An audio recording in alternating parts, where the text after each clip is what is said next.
ሰው በአሁኑ ጊዜ መልኩን ያመልካል፣ ውበቱን ያመልካል፣ እውቀቱን ያመልካል፣ ስልጣኑን ያመልካል፣ ሌላውንም ያመልካል። ሰው ሄዶ ጣዖት ቅርጽ ሰርቶ ስላልሰገደለት፣ ቤተ መቅደስ ስላልሰራለት የታምልክን ወይም ሌላ አምላክ አታምልክን አልሻራትም ሊባል አይችልም። እረ ወደ ቤተ ክርስቲያን አትቅረብ፣ ከቀረብክ ብዙ ችግር አለ ሚሉ ሰዎች አሉ። ማንን አይተው ነው? የእኛን ክፋት አይተው። ክርስቶስን ማሳየት አልቻልንማ። እግዚአብሔር እነዚህ እንደ ኮንስትራክሽን ሰራተኞች ታይም ኪፐር ኖሮ 9 ሰዓት የበላ ትጸድቃለህ፣ 7 ሰዓት የበላ ትኮነናለህ የሚል አይምሰላል። እንደዛ አይደለም። ሰውነታችንን በምግብ የምታገኘውን ኃይል መካድ፣ ራስን መካድ ማለት እስኪደክመን ድረስ። ሲደክመን ይገርማቸዋል። ርኅራኄ ስንጸልይ እንባ ይመጣል። ካልሆነ እንባ ይመጣል። ጸሎታችንን በተሰበሰበ ሊና መጸለይ አንችልም። ዝርክርክ ነን። ሰዎች በስጋ የዚህን ዓለም የርኩሰት ደስታ እንፈልጋል። ጠጥቶ መደሰት የሚፈልግ ሰዋል። መርካት፣ ደስታን መውደድ ነው ይሁት። እነዚህ ነገሮች ካልቀሩ ኃጢአት አይቆሙም። ንገራቸው። እግዚአብሔር ለምን አይሰማል ሚሉ ሰዎች አሉ የሉ? እንዴት እንዲህ ሲደረግ ዝም ይላል? ዝም ማለቱ በምን አለ? እግዚአብሔርማ እየተናገረ ነው።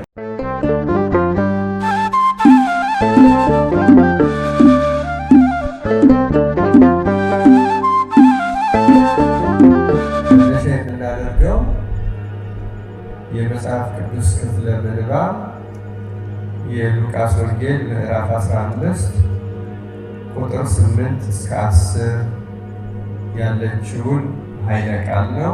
እንዲሁ ንስሐ በሚገባ ባለ ኃጢአተኛ በእግዚአብሔር መላእክት ፊት ደስታ ይሆናል ይላል። ስለ ቃሉ የእግዚአብሔር ስም የተመሰገነ ይሁን። ቅዱሳን ሁኑ ከተባል እንዴት ነው የምንቀደሰው?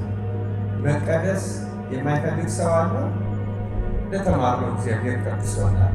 ሲፈጥረን ቀድሶ ነው የፈጠረ። አሁን በተግባር እያንዳንዳችን ረክሰናል፣ ጉስቁለናል። የርኩሰት የጉስቁልና ውጤት የሆነውን መዓትና መቅሰፍት በየደጃችን እያጨድን ነው። ክርስቲያኖች እንዴት ነው?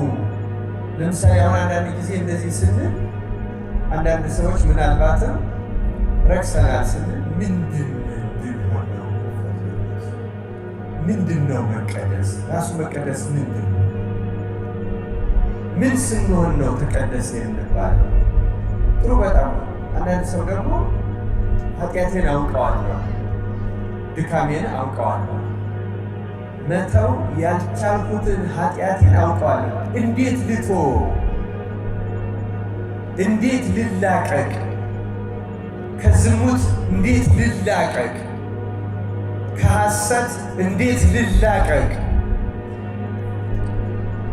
ከስርቆት፣ ከስድብ፣ ከለፍላፊነት እንዴት ልላቀቅ፣ ከተከራካሪነት፣ ከተነዛናዥነት፣ ከተጨቃጫቂነት፣ ከኃጢአት ሁሉ እንዴት ልላቀቅ? እንዴት ነው የምላቀቀው? የመጣው ለመቀደስ ነው። ለምን የቀራጮች ወዳጅ ሆነ? የኃጢአተኞችን ለምን ያቀርባል ሲሉት ነው። የመጣበት ዓላማ በንስሐ ሰዎችን መቀደስ፣ ማንጻት፣ ማክበር መሆኑን ገልጾ የጠፋው ድሪም ታሪክ የሚያስታውሰው ምንድን ነው የሚለው ከታሪካዊ ሁኔታው ተነስቼ ትንሽ ላብራራ። በጥንቱ የእስራኤል ትውፊት ወይም ባህል መሰረት 10 ድሪም ያላት የሚለው 10ኛው ቢጠፋባት ነው። 10ኛው የሚባለው በእስራኤል ትውፊት 9ኙ ሁሉ ትርጉም የሚሰጣቸው በዘመናቸው የነበረውን የንጉሥ መልክ የሚቀረጽበት ልክ በሳንቲሞች ላይ አንዳንድ መልክ እንደሚቀረጽበት በእኛ ሀገር ሳንቲም በቀዳማዊ ኃይለ ሥላሴ ጊዜ የንጉሱ መልክ ይቀረጽበት ነበር እና በዚያም የንጉሱ መልክ ይቀረጽ ነበር እና ያ የንጉሱ መልክ የተቀረጸበት ድሪም ከጠፋ ሌሎቹ 9ኞቹ ድሪሞች ለጌጥነት አያገለግሉም ነበር።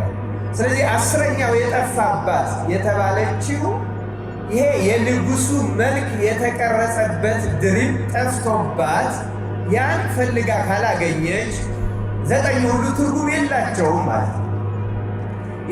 ይህ ምሳሌ የተመሰለው በቅዱሳት መጽሐፍት መሰረት ለምንኖር ለእኛ ወይም ደግሞ መኖር ለሚገባል ለእኛ አንድ መሰረታዊ ነገር ከጠፋብን ከቅድስና መጉደል ምንድን ነው ስለሆነ ጥያቄ አለመቀደስ ምንድን ነው? ምንድነው መቀደስ ያለውን የሚመልስልን ይሄ መቀደስ የምሳሌ ምሳሌ ነው። እኛም ሁላችን የንጉሳችን የክርስቶስ መልክ ተስሎብናል፣ በፍጥረትም ተስሎብናል። ሰውን በአርአያውና በአምሳሉ ፈጠረው ነው የሚለው። በቁመና ሳይሆን አርአያ ምሳሌ የሚያሰኙ ነገሮች ተስለውብናል፣ ተሰጥቶናል፣ ከእግዚአብሔር አግኝተናል። ያ መልክ ጠፍቶብናል። ክርስቲያኖች አስተውሉ። አሁን ተመልከቱ። ያ መልክ የጠፋበት ሰው የትኛው መልክ? የእግዚአብሔር መልክ በአርአያው ተብለናል። በእግዚአብሔር አርአያ ቅድም እንደተማሩ እግዚአብሔር እኔ ቅዱስ ነኝ እናንተ ቅዱሳን ሁኑ ብሎ የቅድስና አርአያ ሰጥቶናል፣ በጸጋ ሰጥቶናል እንደተባለ እና የእግዚአብሔር መልክ የጠፋብን የትኛው ነው? ያን መልክ እስካላገኘነው ድረስ እንደረከስን ነን። በኦሪት ቢተረጎም 10ኛው የሚባለው 10ቱ ሕግጋት 10 ድሪብ ያላት የተባለችው ሁላችን የምንቀደስባቸው 10ቱ ትእዛዛት ናቸው። ከ10ቱ ትእዛዛት ግን አንደኛው ወሳኝ ነው። ያም የንጉሱ መልክ የተሳለበት ምን የሚለው ነው? እሱ ከእኔ በቀር ሌላ አምላክ አታምልክ የሚል 10ኛው የሚባለው። ለምሳሌ መጽሐፈ ሄኖክን ስናነብ እንዲያው 9ኙን ሕግጋትና ኢታምልክን እያለ 10ኛዋን ለብቻ የንጉሱ መልክ የተባለችው ከ10ቱ ትእዛዛት ኢታምልክ ናት።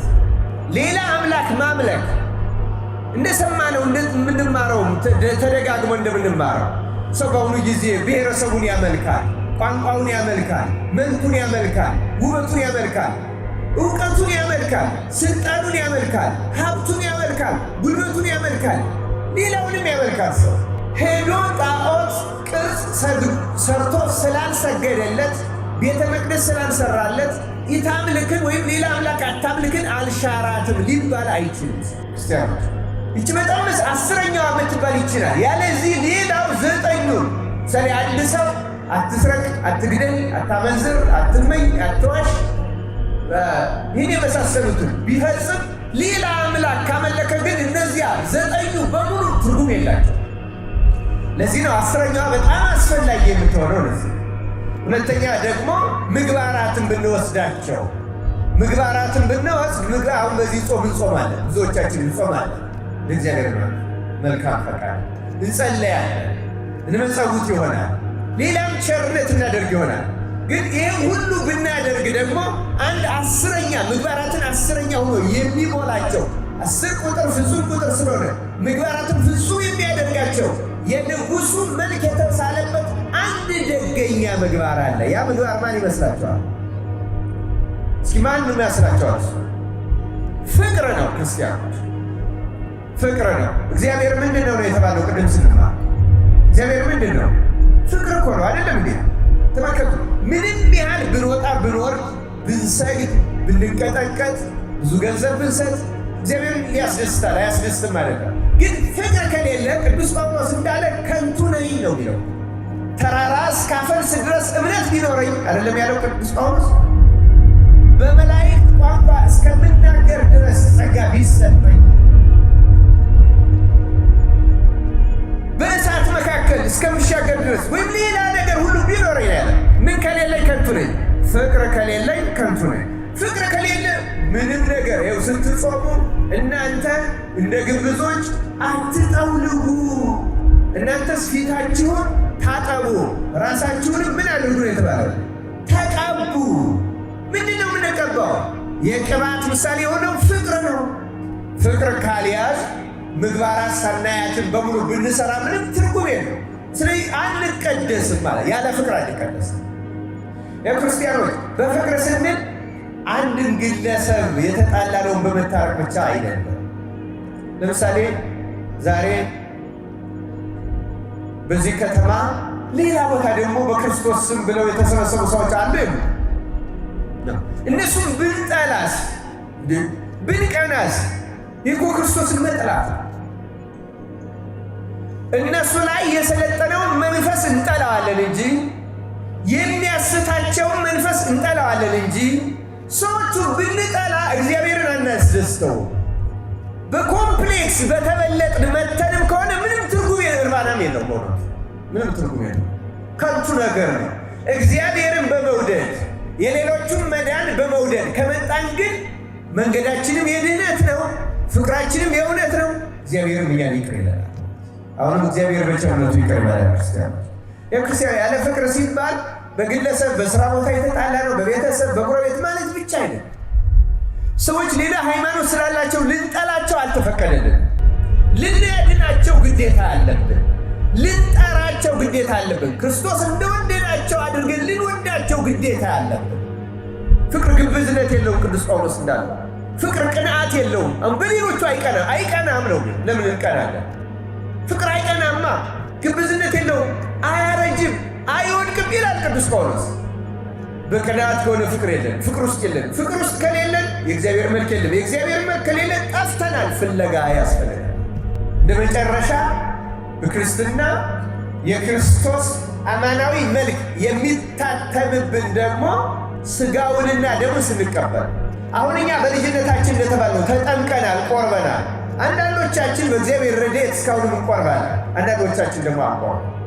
ግን ደግሞ እየቆረብንም ያለነው እንኳን ብዙ ጊዜ አቧራ እየመጣ ያለብሰናል፣ ኃጢአቱ፣ ቆሻሻው፣ ሌላውም ነገር። ስለዚህ ያን በቁርባን ያገኘነውን የክርስቶስ መልክ እንጋረደዋለን። ክርስቶስ በእኛ አይታይም። ማግኔት እንኳን ስንት ብረት ይሰበስባል። የክርስቶስ መልክ በእኛ ቢኖር እኮ ይታይ ነበረ፣ ይገለጥ ነበረ። ከማግኔት በላይ ኃጥአንን ይስብ ነበረ። ከዚህ ሰው መጠጋት ለሕይወቴ ይጠቅመኛል፣ ከገሊት መጠጋት ለሕይወቴ ይጠቅመኛል፣ ከርኩሰት እወጣለሁ ያሉ ሰዎች ይጠጉን። እኛ ግን አሁን አይጠጉንም፣ ሰዎች አይጠጉንም። ምክንያቱም የክርስቶስ መልክ ያለበት ያ ድሪም ጠፍቷል፣ አቧራ ለብሷል፣ ተሸሽጓል። በእኛ ውስጥ ቅናት አለ፣ ጸብ አለ፣ ክፋት አለ፣ ምቀኝነት አለ፣ ሐሰት አለ። ያ መልክ ተሸፍኗል፣ አይቀርቡንም። እንዲያውም እዚያ ቤት ልሄድ ብዙ ችግር አለ ይላል። ኧረ ወደ ቤተ ክርስቲያን አትቅረብ፣ ከቀረብክ ብዙ ችግር አለ የሚሉ ሰዎች አሉ። ማንን አይተው ነው? የእኛን ክፋት አይተው። ክርስቶስን ማሳየት አልቻልንማ፣ አቧራ አልበሰነዋላ፣ ተጋርዷል። ስለዚህ መጠረግ አለበት፣ መጠረግ አለበት። ይሄ ድሪሙ 10ኛው መልካ ክርስቶስ ንጉሥ የተሳለበት መገኘት አለበት። ለዚህ ነው ያን እስክታገኘው ድረስ መብራት አብርታ ቤቷን ጠርጋ የማትፈልገው ሴት ማናት ይላል። ሴቲቱ ማናት? አንደኛ የእኛ ነፍስ፣ ሁለተኛ ቤተ ክርስቲያን። ነፍሳችን ይህን መፈለግ አለባት። የእያንዳንዳችን ነፍስ በእኔ ውስጥ ክርስቶስ እስኪታይ ድረስ ክርስቶስን የደበቀውን ቆሻሻ የመጥረግ ግዴታ የኔ ግዴታ ነው። ይኸው ክርስቲያኖች አድምጡ። የቅድሙ ትምህርት ላይ ተቀጣይ አድርጌ ነው ማስተምረው። ሁለት ጉዳይ ሆኖ እንዳትበጣበጡ። እንዴት ነው የምቀደሰው? ይኸው መጽሐፍ ቅዱስ እንዲህ ይላል፣ መብራት አብርታ ቤቷን ጠርጋ ያን የጠፋ የክርስቶስን የቅድስና መልክ እስከምታገኘው ድረስ የማትፈልግ ሴት ማናት? ስለዚህ ማን ነው የሚፈልገው ማለት ነው? ራሴ። ማን ነው የሚፈልገው? ራስህ። ማን ነው የሚፈልገው? ንገሩኝ። ማን ነው የሚፈልገው? ራስህ፣ ራሳቸው። አንድ ሰው ራሱን ለማንጻት እስካልተሰለፈ ድረስ በትምህርት ብቻ፣ በጸሎት ብቻ፣ በሌሎች አገልግሎት ብቻ አይቀደስም። እንደዚያማ ክርስቶስ ለዓለም ሞቶ ነበረ። ክርስቶስ እኮ ለዓለም ሞቷል፣ ለዓለም ተሰቅሏል። ቅዱሳን ስለ ዓለም አማልደዋል። ቤተ ክርስቲያን ሁልጊዜ ስለ ዓለም ነው የምታማልደው። በእኛ አመፅ ምክንያት ግን አንቀደስም፣ አንነጻ፣ አንታረቅ። ሰው ክርስቲያን ይህን የሚወድ ሰው ካለ ለነፍሱ ድህነት የመጀመሪያው ግዴታ የራሱ ውስጥ ነው ያለ። ያ የራስ ግዴታ ምንድን ነው? ይኸው ተናግሯል። መብራት ማብራት፣ ቤትን መጥረግ፣ መፈለግ። ምን ማለት መፈለግ? የማትፈልገው ይላል አይልም ቃሉ? መልሱልኝ። ምን ይላል? የማትፈልገው ነፍስ ልታገኘው። መቀደስን የማትፈልግ ነፍስ እንዴት ነው የምትፈልገው? በልብ በምኞት ቁጭ ብሎ እኔ እኮ እፈልጋለሁ ታዲያ ምን ላድርግ በማለት አይደለም። መፈለግ ማለት በተግባር መፈለግን የሚያሳይ ክርስቲያናዊ ድርጊት አለ። ያን እስካላደረግን